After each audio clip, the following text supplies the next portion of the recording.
The fish that binds us. A poem about life, love, and the human spirit.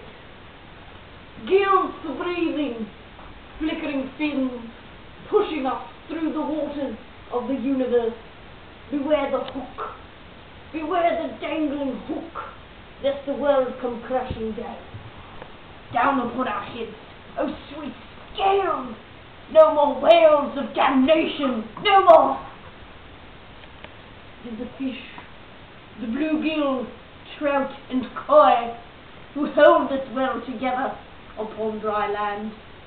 Convulse and twitch, what, oh what, could ring more true?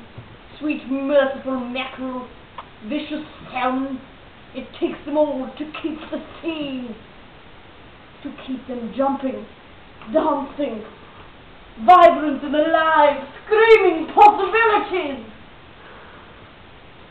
So we thank you, O glorious fish, we thank you. To the stars above we swear this oath, to never deny, never ignore the fish, the mighty fish that bind us